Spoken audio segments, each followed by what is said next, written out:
34장 1절부터 볼게요. 레아가 야곱에게 낳은 딸 디나가 그 땅의 딸들을 보러 나갔더니 히위 족속 중 하몰의 아들 그 땅의 주장 세겜이 그를 보고 끌어들여 강간하여 욕되게 하고 그 마음이 깊이 야곱의 딸 디나에게 연연하며 그 소녀를 사랑하여 그의 마음을 말로 위로하고 그의 아버지 하몰에게 청하여 이르되 이 소녀를 내 아내로 얻게 하여 주소서 하였더라.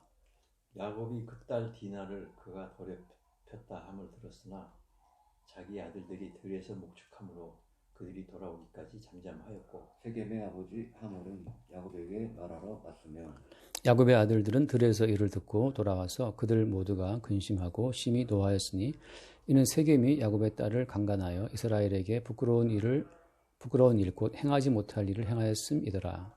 하몰이 그들에게 이르되 내 아들 세겜이 마음으로 너희 딸을 연연하여 하니 원하는데 그를 세겜에게 주고 아내로 삼게 하라. 너희가 우리와 통혼하여 너희 딸을 우리에게 주며 우리 딸을 너희가 데려가고 너희가 우리와 함께 거주하되 땅이 너희 앞에 있으니 여기 머물러 매매하며 여기서 기업을 얻으라 하고 세겜도 디나의 아버지와 그의 남자 형제들에게 이르되 나로 너희에게 은혜를 입게 하라. 너희가 내게 말하는 것은 내가 다 주리니 이 소녀만 내게 주어 아내가 되게 하라. 아무리 큰 혼수와 예물을 청할지라도 너희가 내게 말한 대로 주리라. 야곱의 아들들이 세겜과 그의 아버지 하몰에게 속여 대답하였으니 이는 세겜이 그 누이 디나를 더럽혔음이라. 야곱의 아들들이 그들에게 말하되 우리는 그리 하지 못하겠노라. 할례 받지 아니한 사람에게 우리 누이를 줄 수 없노니 이는 우리의 수치가 됨이니라. 그런즉 이같이 하면 너희에게 허락하리라. 만일 너희 중 남자가 다 할례를 받고 우리같이 되면 우리 딸을 너희에게 주며 너희 딸을 우리가 데려오며 너희와 함께 거주하여 한 민족이 되려니와 너희가 만일 우리 말을 듣지 아니하고 할례를 받지 아니하면 우리는 곧 우리 딸을 데리고 가리라. 그들의 말을 하몰과 그의 아들 세겜이 좋게 여김으로 이 소년이 그 일 행하기를 지체하지 아니하였으니 그가 야곱의 딸을 사랑함이며 그는 그의 아버지 집에서 가장 존귀하였더라. 하몰과 그의 아들 세겜이 그들의 성읍문에 이르러 그들의 성읍 사람들에게 말하여 이르되 이 사람들은 우리와 친목하고 이 땅은 넓어 그들을 용납할 만하니 그들이 여기서 거주하며 매매하게 하고 우리가 그들의 딸들을 아내로 데려오고 우리 딸들도 그들에게 주자. 그러나 우리 중에 모든 남자가 그들이 할례를 받음같이 할례를 받아야 그 사람들이 우리와 함께 거주하여 한 민족 되기를 허락할 것이라. 그러면 그들의 가축과 재산과 그들의 모든 짐승이 우리의 소유가 되지 않겠느냐. 다만 그들의 말대로 하자. 그러면 그들이 우리와 함께 거주하리라. 성문으로 출입하는 모든 자가 하몰과 그의 아들 세겜의 말을 듣고 성문으로 출입하는 그 모든 남자가 할례를 받으니라. 제3일에 아직 그들이 아파할 때에 야곱의 두 아들 디나의 오라버니 시몬과 레이가 각기 칼을 가지고 가서 몰래 그 성읍을 기습하여 그 모든 남자를 죽이고 칼로 하몰과 그의 아들 세겜을 죽이고 디나를 세겜의 집에서 데려오고 야곱의 여러 아들이 그 시체 있는 성읍으로 가서 노력하였으니 이는 그들이 그들의 누이를 더럽힌 까닭이라. 그들이 양과 소와 나귀와 그 성읍에 있는 것과 들에 있는 것과 그들의 모든 재물을 빼앗으며 그들의 자녀와 그들의 아내들을 사로잡고 집 속의 물건을 다 노략한지라. 야곱이 시몬과 레위에게 이르되 너희가 내게 화를 끼쳐 나로 하여금 이 땅의 주민 곧 가나안 족속과 그리스 족속에게 악취를 내게 하였도다. 나는 수가 적은즉 그들이 모여 나를 치고 나를 죽이리니 그러면 나와 내 집이 멸망하리라. 그들이 이르되 그가 우리 누이를 창녀같이 대우함이 옳으니까. 여기까지 볼게요. 네, 성경에 참 낯뜨겁다, 좀 부끄러운 사건들이 많이 나오는데 그 중에 하나가 또 오늘 그 야곱의 딸 디나의 이제 강간 사건이죠. 근데 성경에서 이 사건을 기록하고 있는 또 이유가 있을 것이고, 그래서 이 사건을 두고 여러 가지 관점으로 해석들을 해요. 우리가 알다시피 성경은 윤리적인 책이 아니기 때문에 그래서 어떤 율법적 윤리적인 교훈을 끄집어내고자 하는 것 자체는 이제 우리가 통과할게요. 그것은 성경에 다루는 이제 핵심이 아니기 때문에. 그래서 어떤 사람들은 뭐 여기 그 1절처럼 그 디나가 그 땅 딸들을 보러 나갔다 그랬다. 그래서 왜 그 땅 그렇게 관심이 있느냐 세상에 뭐 이렇게 또 한 분이 있는데 그것보다도 이제 우리가 그 전주에 야곱이라는 사람이 이스라엘을 바뀌었잖아요. 이스라엘 바뀌고 그리고 이제 하나님의 언약의 운반처로 야곱의 인생이 이제 쭉 살아가는 것이기 때문에 언약적인 사건으로 야곱의 모든 그 인생의 사건들을 봐야 한다는 거죠. 결국은 이제 하나님께서 이 디나의 강간 사건도 하나님 허락하신 사건으로 봐야 되고 하나님 허락하신 이 사건이 그럼 왜 이 강간 사건을 발생을 시켜서 이 기나긴 이야기를 만들어 가시는가를 생각을 해봐야 되는 거죠. 우리가 일단 먼저 여기서 강간을 했다라고 하는 이 부분에 너무 초점을 두게 되면 그 뒤에 나와 있는 그 시몬과 레위가 세겜성 사람 다 죽여버린 이 사건에 대해서 좀 우리가 가볍게 지나갈 수가 있어요. 그래서 오늘 이 이야기는 그러니까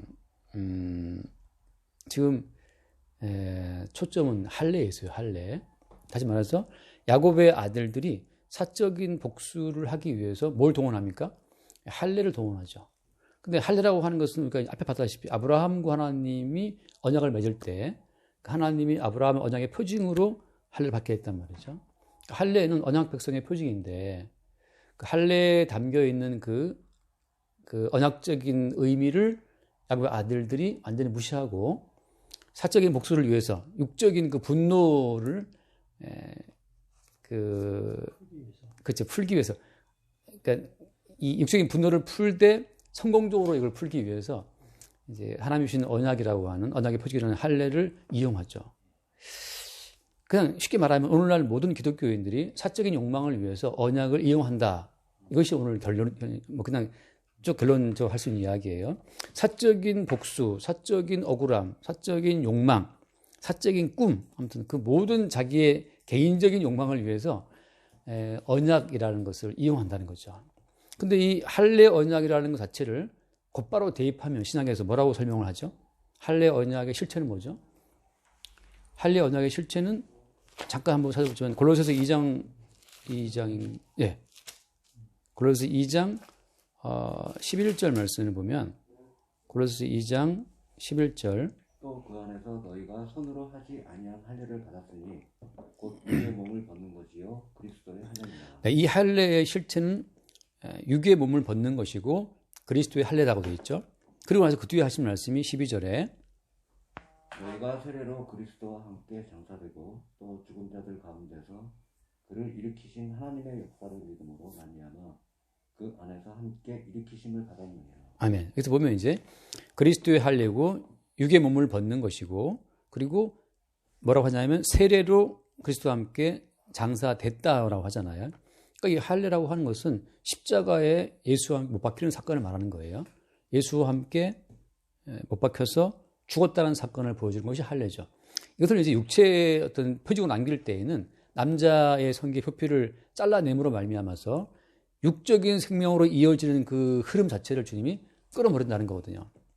그래서 할례 이후에 태어난 아들이 누구예요? 아브라함의 아들이 이삭이란 말이죠. 그러니까 육적인 생명, 그냥 육체의 생명력으로 이어지는 아들의 그 흐름은 이제 끊어지고 할례 이후에 새로운 생명으로 태어난 아들이 이삭이다. 그런 것처럼 모든 성도는 십자가에 예수와 못 박혀서 죽었다는 사실을 보여주는 것이 할례예요. 할례. 그러니까 육적인 생명은 이제 못 박혀서 예수와 함께 죽었다는 것을 보여주는 것이 이제 할례의 진짜 의미인데 그것이 예수님이 자기의 피로 세우신 새 언약인데 오늘날 사람들은 이제 어때요? 예수 그리스도의 십자가를 이용해서 자기 육적인 어떤 그 욕망을 채우고자 하고 육적인 억울함들을 풀려고 시도한다는 거죠. 그러니까 예수의 십자가를 믿는 믿음으로 내 인생살이의 억울함을 풀어보겠다고 그렇게 이제 한맺힌 기도들을 이제 한단 말이죠. 교회에 나와서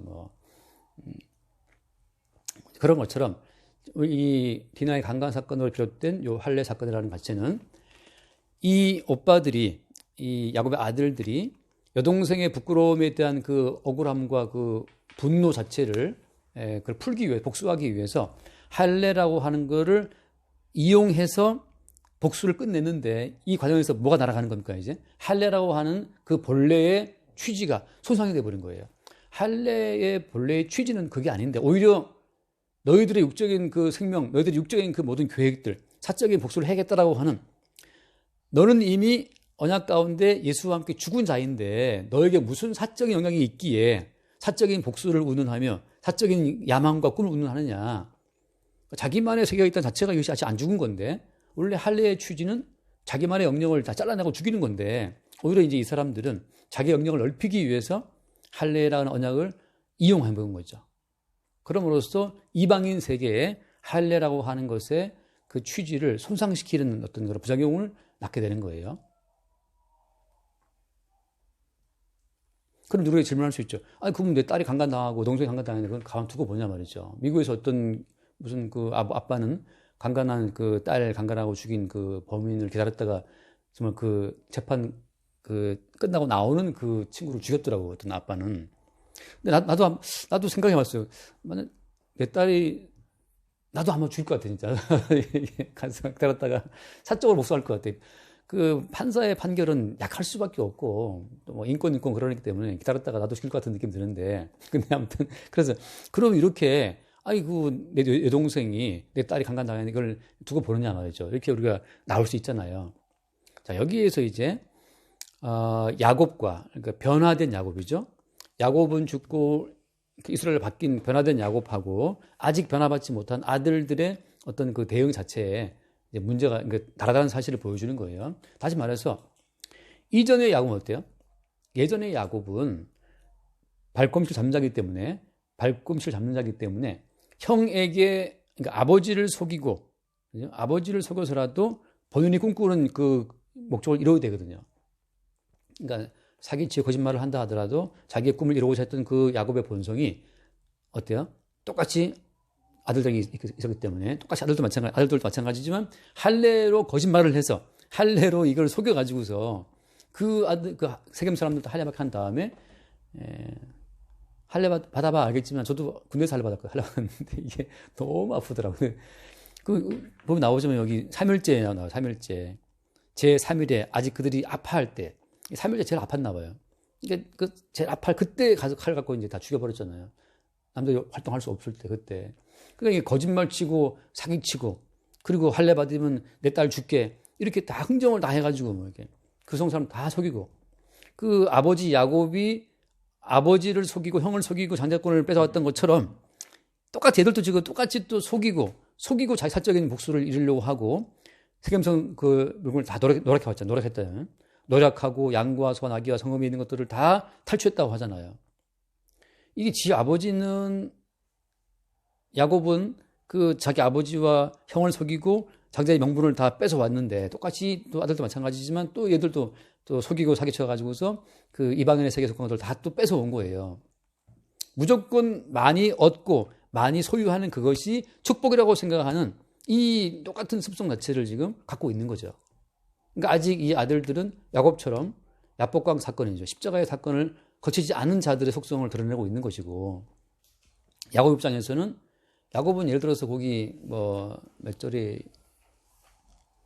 야곱이 침묵했다는 거, 5절 말씀입니다. 5절 끝에 나오죠. 야곱이 들었지만 그때 보면 잠잠했다, 돌아오기까지 잠잠했다라는 말이 나오는데, 사실 아직 야곱도 지금 이 모든 과정에서 적극적으로 개입하지 않은 거 봤을 때는 야곱도 지금 뭔가 이 발언권이 약해졌거나, 아니면은 이미 아들들이 다 장악한 상태이기 때문에 아들들에게 휘둘리는 상황일 수도 있고, 또 야곱도 지금 이 상황 자체에 대한 그 해석이 정확지 않아 가지고서 적극적으로 어떤 의견 표현을 안 한 것이 나오잖아요. 뒤늦게 이제 이 사건 벌어진 이후에 이제 무슨 말을 하지만, 아마 야곱도 이렇게 사건이 커질 줄은 몰랐을 거예요. 그냥 뭐 이렇게 그 혼담이 오가는 자리에서 할례를 받으면 해주겠다, 뭐 그 정도까지는 알고 있었지만, 내 생각에는 분명하지만 아들들이 야곱을 어떻게 했을 것 같아요? 지 아버지 똑같이 속였죠. 그래서 아버지 이렇게 할례 받기 위해서 우리 그냥 결혼시켜서 이렇게 다 사기친 다음에 나중에 가서 다 죽일 줄은 몰랐을 거예요. 똑같이 야곱은 뭘 봤냐 하면, 나도 아버지를 속이고 형을 속이고 장자의 명분을 탈취해 왔는데, 똑같이 애들도 지금 이 11 아들이죠. 또 자기를 속이고 애비를 속이고 또 이런 큰 사건을 저지를 줄은 몰랐을 거예요. 이게 속이는 이 습성 자체가 그냥 인간의 속성이라는 사실을 보여주는 겁니다. 근데 원래 이 속이는 속성은 누구 거였어요, 원래? 거짓말 치는 건 원래 누구부터 처음 왔습니까?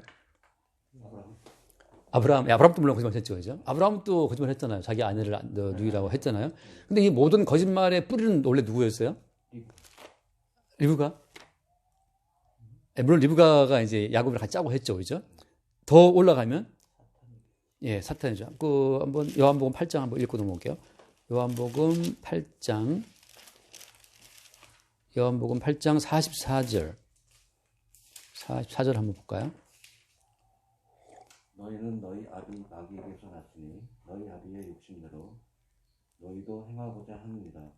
그는 처음부터 살인한 자요 진리가 그 속에 없으므로 진리에 서지 못하고 거짓을 말할 때마다 제 것으로 말하나니 이는 그가 거짓말쟁이요 거짓의 아비가 되었습니다. 자, 거짓말쟁이고 거짓의 아버지는 누구냐면 마귀거든, 마귀. 근데 아까 방금 이제 아브라함 말씀하셨고 리브가 다 말씀하셨죠, 다 알았는데 이 거짓말의 아버지가 마귀라고 하는 이 사건이 얼마나 중요한 이게 하나의 선언인지 거기에 아브라함도 피해갈 수가 없고 리브가도 피해갈 수가 없고 야곱은 뭐 다 피해갈 수 없어요. 모든 인간은 그냥 마귀에게 지배되어서 거짓말장입니다. 인간이 하는 모든 말은 그냥 다 거짓말로 보는 거짓말로. 왜냐하면 이게 아브라함도 이제 저 아내 사라를 누이라고 속일 때 왜 속였어요? 살기 위해서, 그죠? 자기가 낯선 땅에 가서 이제 바로한테 죽을까 싶으니까 거짓말 한 건데. 자, 그러니까 그 누구도 마귀의 손아귀 위해서 자기 힘과 자기 지혜로 빠져나와서 하나님의 구원에 이를 수가 있다 없다? 이럴 수 없다는 사실을 보여줘요. 그냥 타고난 우리의 본성은 이미 마귀와 한 통성이 됐기 때문에 입만 열면 거짓말입니다. 물론 우리는 생각할 때 이제 뭐 하얀 거짓말 그러는데 막상 우리가 생존의 위기에 닥치게 되면 거짓말 나와요. 그래서 베드로 같은 경우도 예수님을 뻔히 알지만 나 모른다고 3번 부인하잖아요. 예수를 모른다고 하는 3번 부인도 어때? 그것도 거짓말이지. 그러니까 모든 인간은 생존의 위기가 닥쳐오게 되면 또 자기의 사적인 어떤 복수를 위해서 사적 욕망을 채우기 위해서 정말 갖고 싶은 것이 있어. 야곱처럼 자기의 몸을 갖고 싶어. 그럼 속이는 거죠. 형들처럼 내 누이를 겁탈했어? 죽이고 싶은 거죠. 이 죽이고 싶은 이 울분을 어떻게든 이거를 이제 이루기 위해서, 풀기 위해서 거짓말을 친다는 거죠. 여기에서 나는 거짓말하지 말아야지. 그러니까 10계명의 9번째 계명이 그거잖아요. 거짓말하지 말라. 9계명이 이제 거짓말하지 말라는 건데 9번째 계명이. 근데 우리는 항상 거짓말을 한다는 거죠, 그냥. 왜? 거짓말의 아버지가 마귀라고 하는 거. 그리고 마귀가 에덴 동산에 와서 하와한테 어떻게 거짓말합니까? 하와한테 선악과를 먹으면 안 죽는다. 그러니까 이미 거짓말로 인간 세계에 침투해 들어온 마귀와 우리가 한 통속이 됐기 때문에 모든 인간의 말은 다 거짓말이거든요. 똑같이 오늘 이 야곱의 아들들이 보여준 사건은, 자, 이거 이제 중요한 이야기인데, 야곱 한 사람의 거짓말로 아벨을 속여서 장자의 명분을 얻어왔잖아요. 이제 야곱 한 사람의 거짓말이 아니고 이제 어떻게 돼요, 이제? 12아들의 거짓말로 확산이 돼버립니다. 범죄의 확산이죠. 그러면 왜 야곱 한 사람의 거짓말을 11명의 아들의 거짓말로 확산을 시키냐 말이죠. 거짓말이 있었으면 거짓말의 그 뿌리를 싹 제거해서 없애면 되는데 왜 야곱 한 사람의 거짓말장인데 이거 발꿈치 잡는 자 야곱의 그 야망 욕망이잖아요. 발꿈치를 잡아서 기어이 저것을 뺏어 오고자 하는 야곱의 그 야망, 그 욕망과 그다음에 그 얻기 위해서 거짓말 치는 야곱의 그 거짓말하는 그 모든 속성까지 이제 어떻게 돼요? 11명의 아들에게 확산돼 버려요. 이것이 언약 가운데 하나님의 하나의 큰 그림 가운데 계획입니다. 죄악의 확산, 거짓말의 확산, 욕망의 확산이죠. 사적 분노와 복수의 확산이에요. 이렇게 죄가 확산되어야 될 이유는 뭐 때문이에요? 그렇죠. 마지막은 공의 베풀기 위함인데 그 전에는 이 지구상에 어디 한 곳도 성한 데가 없어야 돼요. 이 인류 가운데 어디 하나로 성한 데가 있으면 예수님이 오셔서 이루실 그 구원의 사역에 100% 영광이 안 가게 돼 있어요. 예수님께서 십자가에 피를 흘리신 그 피의 어떤 속죄의 혁이라고 하는 것은 이 지구상의 인류 가운데 한 공간도 빈틈없이 그 예수의 피로 덮어짐으로 말하면 구원이 이루어져야 되는데 어느 한 군데 예컨대 멀쩡한 인간이 있다. 그럼 그 인간마저 주님이 범죄케 해서 그 인간마저 죄인 만들어야 돼요, 주님이. 그래야 뭐 때문에 예수님의 속죄의 피해의 권능이 드러나기 때문이거든요. 이걸 바울이 뭐라고 요약했습니까? 로마서에서는 죄가 더한 곳에 은혜가 더하다라고 말씀했고, 방금 말씀처럼 로마서 10장 32절 말씀이잖아요. 하나님이 모든 사람이 어떻게 됐다? 불순종 가운데 가둬두신 것은 뭐 때문이다? 뭘 베풀기 위함이다? 긍휼 때문이다. 그러니까 긍휼, 어느 인간 또 주님 저는 그래도 99개는 내가 거짓말하고 범죄했지만 한 개 잘한 거 있잖아요. 남아있으면 안 돼요. 그거 하나마저 어때? 하나마저 다 거짓말과 불순종과 죄로 덮여야 돼요. 왜? 그래야지 주님의 긍휼이 100% 역사가 되니까. 제가 늘 이게 막 때로 막 분노하는 것, 뭐 화가 나는 건 뭐냐 하면 이 알량한 인간의 양심이 남아있어가지고 선악과를 먹은 양심이 작동하는 것 때문에 자기를 끝까지 그래도 99%는 내가 타락했지만 1% 정도는 괜찮다라는 그걸 남겨두려고 인간이 애를 쓰거든요. 이게 예수님의 십자가의 원수라고. 자, 아까 말씀을 갈라디아서 3장 갈라디아만 빌립보서인가 보다. 빌립보서 3장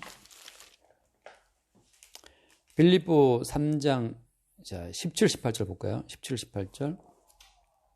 형제들아 너희는 함께 나를 본받으라. 그리고 너희가 우리를 본받은 것처럼 그와 같이 행하는 자들을 눈여겨보라.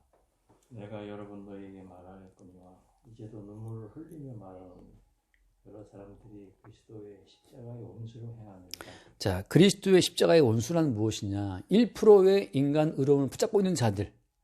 끝끝내 주님의 긍휼 자체를 100% 받아들이지 않고 그 1% 남아있는 거기에 자기의 의를 갖고 있는 그 자들이 예수님의 십자가의 공로와 그 은총의 그 가치를 훼손시키는 십자가의 원수라고 하는 거예요. 주님은 야곱 한 사람의 그 죄악성, 그 거짓말치고 발꿈치를 잡아서 기어이 자기 욕망을 채우려고 하는 야곱의 그 속성 자체를 11명의 아들들에게 확산시켜서 퍼뜨리고 있는 중인데 나만큼은 의롭다라고 하는 자기 의의 세계를 지키고 있으면 거기에 주의 긍휼과 은총이 스며들 수가 없잖아요. 그것 때문에 십자가의 원수가 되는 거예요. 그래서 이 말씀이 그 말씀입니까? 그 얘기예요. 십자가의 가치를 훼손시키는 것은 누구냐 하면 바리새인들이에요. 자기 율법을 지키고 일회에 2번 금식하고 11절을 함으로 자기 인간적인 의를 갖고 있는 그것이 십자가의 원수입니다. 왜냐하면 십자가라고 하는 것은 인간 가운데 어떤 인간도 하나님의 구원에 이를 수 없기 때문에 예수님이 단독으로 홀로 인간의 모든 죄를 지고 십자가에 죽으신 것이잖아요. 근데 만약에 인간 세계 가운데 누가 착한 사람이 있어. 그럼 그 사람으로 말미암아서 그를 통해 구원이 이루어져야 된단 말이죠. 십자가의 모든 가치를 훼손하는 거죠.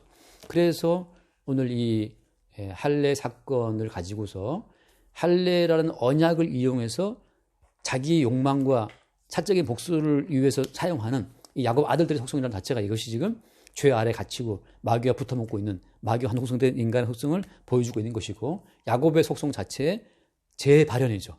그 더 넓게 이제 막 풀어진 거예요. 주님이 이것을 야곱이 이미 언약의 사람이기 때문에 야곱 집안한다 언약의 그 음마처럼 지금 불받았기 때문에 이 사건을 지금 까발라디 드러내고 있다고 하는 거죠. 자, 그럼 여기서 이제 그렇다면 내 딸 강간당했는데 그럼 죽어보고 있으란 말입니까? 라고 우리 생각할 수 있잖아요. 이런 사적인 고통을 우리가 어떻게 그러면 바라봐야 되고 해석할 수 있겠어요? 어떻게 이거 수용할 수 있겠어요? 강도에서 내 가족이 죽었단 말이죠. 이거 어떻게 수용할 수 있습니까? 이런 사건들을. 제가 옛날 저쪽 교회에 있을 때, 전사로 있을 때, 거기 강도가 들어와가지고서, 그 가정 여자 집사님 손가락을 이제 부러뜨려서 막 이렇게 씨름하다 보니까 이게 부러진 거예요. 근데 웃기는 것이 그 남편이 나중에 돌아와가지고서, 이제 그 자기 부인을 의심한 거죠. 강도가 그냥 갔느냐 말했죠. 여기서 이제 또 부인의 그 정서를 의심해가지고, 또 이혼 위기까지 가고 이제 나중에 그걸 들으면서 제가 생각할 때는 남편이 못났다 생각이 들었는데 그 남편은 교회 안 다니고 이제 그 여자분은 교회 나왔었거든요. 그게 사소한 거지만 한번 걸리면 이게 못 견딜 고통이거든요, 이게. 남편도 물론 이제 왜 의심했는 뭐 이유는 있었겠지만 근데 지금 여동생이 강간을 당하고 딸이 당했다. 이거는 못 견딜 일이에요. 이거 정말 자존심 상하기도 하고 이 아픔 자체가 그러니까 야곱의 가정에 닥친 이 아픔이라는 것이 무슨 의미가 있냐는 거죠. 야곱 집안 다시 말하면 언약 백성에게 닥쳐온 상처, 아픔, 고통, 괴로움은 어떻게 풀어야 돼요? 이게 무슨 의미가 있는 거예요? 제가 늘 하는 말처럼 아니 이스라엘 바뀌었으면 엘렐로 이스라엘로 다 재단 쌓고 지금 이스라엘의 하나님으로 바뀌었는데 그럼 하나님이 알아서 더 잘 지켜주고 보호해주고 애들 시험 보면 다 붙어야 되고 말이지. 다 서울에 놀러가도 안 빠져 나만큼 살아남아야 되고 말이지. 이태원 가도 막 살아났어야 되고 이렇게 보호받아야 되는데 어떻게 엘렐로 이스라엘 재단 쌓은 그 야곱 집안에 이런 사건이 생기냐 말이죠. 지난번 그 귀향이라는 영화에서 전도연이가 아들을 이제 죽이고 네, 미량. 그 강도를 이제 유괴해가지고 네, 맞아요. 네. 용서를 해서 하려고 갔다가 감옥에 가서 내가 너를 용서한다 했음에도 불구하고 지는 이제 감옥에서 주님을 믿음으로써 자기도 됐다 그러면서 용서를 했다. 네. 받았다. 근데 이제 전도연 반응은 수용할 수 내가 없죠. 용서도 안 했는데 네가 어떻게 용서할 수 용서를 할 수 있냐? 그러니 나는 이제 주님을 믿지 못하겠다. 이런 반응을 보였단 말이에요. 네네네. 똑같이 이제 이런 어떤 믿음의 그 주체자가 내가 아니라 엄연히 이제 이런 어떤 환란을 보낸 것도 주님이시기 때문에 주님의 뜻대로 하시옵소서. 이 말이 정답은 그거죠. 예. 그 영화 보셨어요? 예, 저도 봤어요. 아, 보셨어요? 예. 저도 한 2번인가 본 것 같아요. 3번 봤나? 영화 참 잘 됐다. 예. 방금 이제 하나의 답을 이야기하셨어요. 하나의 답을 이야기했는데 이제 문제는 그 답이 제가 항상 하는 말 십자가를 경유하지 않고 가는 모든 답은 사실은 법이 돼요. 법이. 그래서 그러니까 우리도 그렇게 하자. 라고 이게 뜻대로 하라는 그 뜻대로 해야 된다는 말을 바라갈 수가 있거든요. 근데 모든 인간은 바라갈 수가 일단 없어요. 그래서 일단은 여기서 첫 번째 거셔할 것은 요 사건하고 십자가하고 연관성을 찾아야 돼요. 이스라엘 자체가 사실 하나님한테 간음을 하잖아요. 그렇죠. 이스라엘도 간음자죠. 우상숭배자고. 그랬을 때는 당연히 하나님의 그런 것을 자기들이 어떤 표징으로 받아들여야 되지 않을까요? 네, 받아들여야 된다. 뜻대로 하시옵소서 받아들여야 된다. 예. 다 물론 이제 다 그 더 깊은 걸 지금 갖고 있겠지만 말은 부족하니까요. 근데 일단은 자, 언약 백성의 경우에는 항상 하나님이 상처를 내게 만들어요. 왜냐하면 제가 지지난주에 말씀드렸나요? 십자가는 예수의 상처거든요. 그러니까 접붙임 받을 때 원줄기도 상처가 나야 되고 접붙임 받을 가지도 상처가 나야 되는 것처럼 상처 연합이란 말이죠. 그러니까 예수님이 받으신 십자가의 아픔과 상처라고 하는 그것을 보여주는 하나의 작은 모형처럼 지금 야곱 집안의 상처가 난 겁니다. 그러니까 우리가 받는 모든 고통이라는 것은 사실은 십자가의 고통받으신 예수의 고통을 보여주는 하나의 모형적 사건들이에요. 하나님의 관심은 지금 자기의 아들 예수가 받은 고통에 있는 거지 우리의 고통에 있는 것이 아니거든요, 사실. 그러니까 하나님께서는 우리의 고통을 통해서 하나님의 아들 예수의 고통을 바라보는 자를 네가 내 아들의 고통을 이해하고 있구나 하고 그 십자가 하나님의 아들 고통과 우리의 고통을 연결시키는 선상에서 하나님께서 우리를 바라보시는 거지. 만약에 십자가의 상처와 연결이 안 되는 우리의 고통은 하나님 어때요? 거기 신경 안 써요. 왜냐하면 이미 우리는 타락한 존재이기 때문에 저주 가운데 있고 심판 대상이기 때문에 하나님께서 어차피 너희들은 죽을 대상이기 때문에 우리가 뭐 강간을 당하든 살인을 당하든 그 자체를 하나님은 의미 안 둡니다. 어차피 다 흙덩어리고 죽인 자들이기 때문에 다만 거기에서 자기의 상처를 통해서 그 아들의 상처를 바라보는 자에게만 네가 지금 내 아들 예수의 상처를 그렇게 네가 알고 있다는 것 때문에 상처 연결선 속에서 주님께서 우리 상처를 귀하게 보시는 거예요. 하나님의 관심은 그래서 그 아들 예수님의 고통과 상처에 있는 거라는 거예요. 그러니까 그 아들 예수 그리스도의 고통 상처를 바라보게 하는 그런 관점에서 그 상처를 해석하지 못하게 된다면 사람은 다 자기의 사적인 복수를 안고 언약을 이용하게 돼 있어요. 나 괴롭다 하고 이렇게 하나님께. 근데 하나님께서는 너 괴로운 거 나랑 아무 상관없어. 내가 바라보는 관점은 십자가에 못 박혀 지금 죽고 있는 내 아들의 고통이 있다는 것에 하나님은 관심을 두고 있단 말이죠. 그러니까 사실 엄밀히 말하면 이것은 내 소중한 것이 그렇죠. 지금 그나마 제가 볼 땐 그래요. 강간을 했지만 어때요? 당했지만 강간한 세겜 그 하몰의 아들 세겜이 이 여자를 디나를 사랑해요, 미워해요? 사랑하잖아요. 그럼 사실 결혼시켜도 되지. 물론 과정이 너무 문제가 있는데, 요즘 엄밀히 말하면 다 조건 보고 하는 결혼 다 사실 제가 볼 때는 간간이죠, 뭐. 왜? 사랑과 사랑이 아니고 조건 보고 했다. 지금 마찬가지로 할래 받으면 4달 주겠다. 다 어떤 조건이고 흥정인데, 인간 세상 가운데서 순수한 사랑은 사실 이게 힘들어요. 물론 그쵸, 두 분 다 뭐 결혼할 때마다 다 결혼했지만 다 우리가 전 순수하게 막 사랑만으로 결혼을 하나요? 다 조건도 보고 인물도 보고 집안도 보고 뭐 다 보고 이제 하잖아요. 그러니까 우리가 순수한 사랑으로 다 괜찮아, 없어도 괜찮아, 그냥 사랑만으로 드물긴 하지만 있을 수는 있지만 사실 우리는 다 어떤 조건을 끼고 하기 때문에 순수한 사랑이라는 건 인간 세상에 사실은 없다고 볼 수 있습니다. 근데 어쨌든 간에 한편 보면 그래 사랑하니까 너무 연연한다 그러니까 연연하고 있으니까 할 수 있는데, 자 그래서 지금 초점은 그거죠. 그 딸이 강간당하고 미움당하고 심지어 어때요? 강간살인 죽을 수도 있잖아요. 오늘 아침에 잠깐 뉴스 보니까 대구에서인가 뭐 그쪽에서 그 여자가 안 안준다 와갖고 기름을 부었더라고. 지문 붓고 여자분 붓고 불을 질렀어요. 그래서 여자는 이제 빨리 꺼져 머리카락 끓이시려고, 남자도 막 화상 입고 그 사랑 안 받아준다고 가서 기름 이런 사건이 벌어졌는데 죽을 수 있었고, 자 이것은 뭐냐면 하나님 입장에서는 야 나는 내 아들을 십자가 못 박아 죽게 했다. 네 딸은 강간당했지만 살아있고 강간당했지만 사랑받고 있고 강간당했지만 결혼한다 그러고 하필 또 그게 또 세겜이 또 그 세겜성의 성주의 아들이야. 얘 말 한마디에 다 세례 다 받았다 남자들이. 이거 뭐 그 대표적인 어떤 권세 있는 사람이잖아요. 그 권세 있는 사람이 네 딸 사랑하는데 결혼을 시킬 수 있잖아요. 근데 하나님의 아들 예수 그리스도는 세상의 인정 다 받지 못하고 뻘과 먹기 채 못 박혀서 뭐 강도처럼 하나 좀 강도로 취급당하고 못 박혀 죽음 당했기 때문에 하나님 입장에서는 너는 지금 네 딸 그것 때문에 근심하고 있냐? 내 아들은 십자가에서 강도 같은 그 죄수의 누명을 쓰고 온 세상 미움을 받고 지금 배반당하고 죽임 당하고 있다. 네 딸은 오빠들이 막 응원하려도 하지. 내 아들 예수 그리스도는 베드로도 다 도망가고 아무도 주변에 없는 그 상태인데 너는 네 딸의 그 아픔만 신경 쓰고 있냐 말이죠. 말하자면 지금 사업 망한 사람 앞에 가갖고서 뭐 자기 생활비 더 올라갔다고 불평하는 사람 그런 거 똑같은 거잖아요. 지금 이 사람은 지금 사업 망해서 지금 부도 나서 지금 몇십억 빚을 지고 있는데 자기 이번 달 뭐 월급 한 달 안 나왔다고 찡얼대고 하는 거랑 마찬가지잖아요. 그 고통의 어떤 아픔의 그 양이 비교가 될 수 있냐 말이죠. 고통과 질과 양이.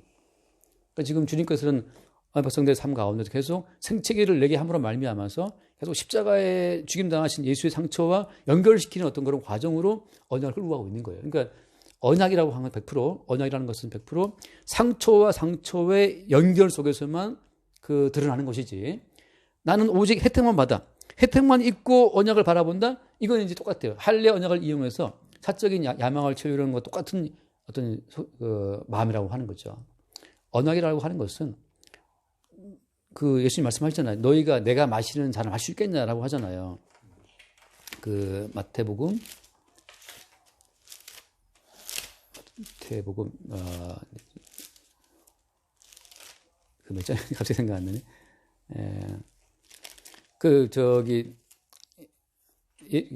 야고보와 그 요한의 엄마가 예수께 와가지고 살짝 물어보잖아요. 주의 나라에 임할 때 그 내 두 아들을 좌편우편 앉게 해달라고 하잖아요. 그 18장인가요?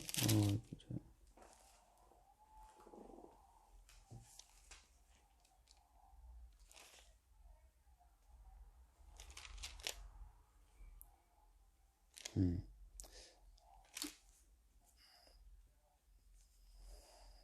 18장이 아니네.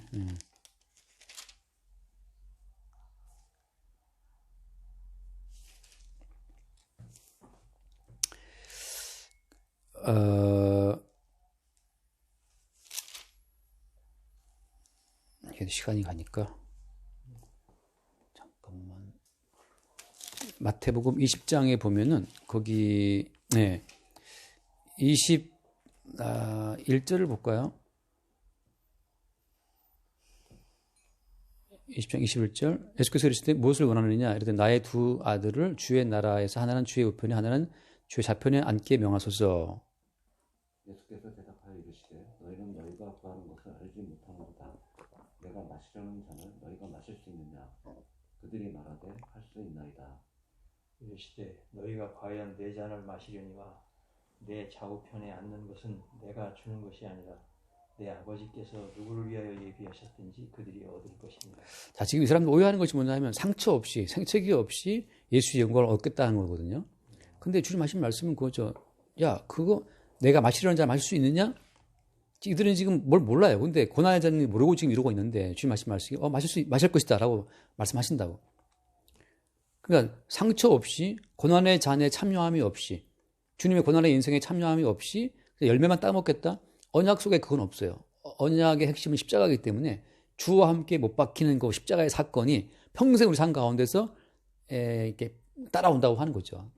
십자가의 사건은 단번에 이룬 사건이지만 단번에 이룬 그 사건 자체가 계속 우리 평생 우리 인생 가운데서 따라와요. 그래서 성도의 인생 가운데 고통이 많은 것은 죄가 많아서가 아니라 뭐 때문입니까?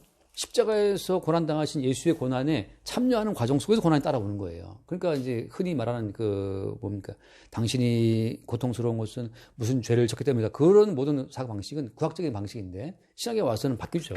십자가에서 모든 죄를 이미 다 주님이 해결했기 때문에 우리 죄로 인해 고통당하는 것이 아니에요.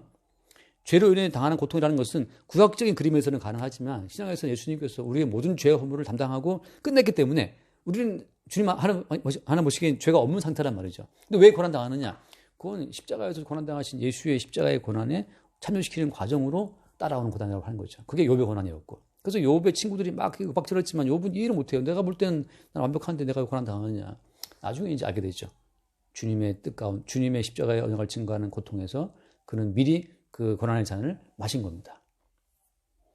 그래서 오늘 이 강간 사건이 되게 막 끔찍하고 놀라운 사건처럼 보이지만 자기의 아들을 십자가에 못 박아 죽게 한 하나님 아버지 입장에 봤을 때에는 그것은 어떻게 보면 사소한 아픔이라고 하는 거죠. 그리고 주님께서는 또 그걸 통해서 십자가에 고난당하신 예수 그리스도를 알게 하는 과정으로 연결을 시키는 과정이라고 하는 것. 자, 당시에는 아무도 몰라요, 이것을. 이제 우리가 신약적 그림으로 다시 보니까 이제 하나님이 언약에서 이렇게 인도하시는구나를 지금 봐서 이해되는 거지. 아직 구약적인 그림 가운데에서는 왜 이런 일이라고 그들은 사적인 욕망을 이제 드러낼 뿐이죠. 지금 우리가 십자가의 언약을 완성된 시점에서 돌아보니까 이 언약적 사건을 언약 관점으로 지금 우리가 이해하고 해석할 수 있는 거죠. 그래서 우리는 이 사건을 통해서 할례의 그 본래의 의미, 우리 사적 영역을 이미 못 박아 죽여버린 그 주님의 언약 속에서의 우리 영역은 따로 있다 없다? 없다는 거죠. 언약 안에서 우리의 사적 영역은 이미 다 없어졌어요. 그럼 왜 고난당한 겁니까? 십자가에서 고난당하신 예수 그리스도의 아픔을 우리의 인생을 통해서 알게 하시고 증거케 하시는 거죠. 그러니까 천사들이 우리를 부러워하니 뭐 때문에 부러워해요? 천사가 부러워하는 이유는 천사들은 육체가 없기 때문에 강간이 있는 건 몰라요. 근데 우리는 육체가 있기 때문에 육체로 오셔서 고난당하신 예수의 아픔을 이 몸으로 아는 거예요. 그러니까 참 한편으로는 얼마나 감사한 겁니까? 예수의 고난이 이런 것이었구나. 사랑하는 사람이 고통을 당한다. 모르거든요. 저도 지금 약간 후회하는 것도 집사람 그 살아있을 때 가끔씩 너무 이렇게 이렇게 집안일하고 막 피곤해가지고 막 그럴 때 있었는데 저는 그때 여전히 안 그걸 몰랐거든요. 근데 내가 해보니까 이게 무슨 힘든 거였어요, 이게. 빨래하고 청소하고 설거지하고 이게 힘든 거였더라고. 이제 뒤늦게 내가 알죠. 그때 좀 도와줄 거야. 이미 때는 늦은 건데. 지금 우리가 고통을 당하면서 예수가 당하는 고통을 알 수 있는 자체가 이것이 참 큰 하나님의 복이라고 하는 겁니다. 육체를 입고 살게 하시는 주의 은혜가 중에 하나가 육체를 입고 있기 때문에 육체로 오셔서 고난당하신 예수를 좀 더 우리가 알 수 있다고 하는 거. 주님이 이런 고통 당하셨구나. 우리가 알면서 더 주의 사랑을 알아가는 거죠. 그것이 이제 이 사건이 들어있는 의미라고 하는 겁니다. 여기까지 하겠습니다. 기도하시죠. 감사하신 하나님 아버지, 오늘 야곱 아들들의 그 딸의 강간 사건을 통하여 야곱의 아들들이 세겜 백성들에게 한 사건을 통해서 아버지께서 우리 인생의 고난과 고통을 주는 목적을 알게 해주셨습니다. 저희가 예수 그리스도를 안다고 하지만 단번에 십자가에서 이루신 그 깊으신 하나님의 그 고통과 그 상처와 끓인 피를 저희가 깊게 저희를 알게 하기 위해서 저희들에게 고통을 주시고 예수님의 고통 가운데로 저희를 인도하셔서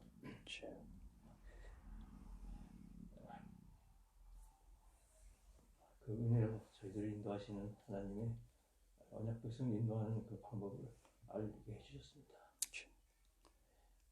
이 모든 것이 오늘날 십자가에서 못 박혀 아버지께 순종하신 아들 예수 그리스도를 나타내는 그 모든 하나님의 방식인 줄 저희가 믿고 이것을 깨닫게 해주신 그 오늘 말씀의 은혜가 너무 감사합니다. 더욱더 저희를 인도하셔서 말씀 가운데 더 깊은 하나님의 그 언약의 인도하신 방법을 깨달을 수 있도록 이끌어 주시옵소서. 아멘. 예수님의 이름으로 기도드립니다. 아멘. 주님 감사합니다.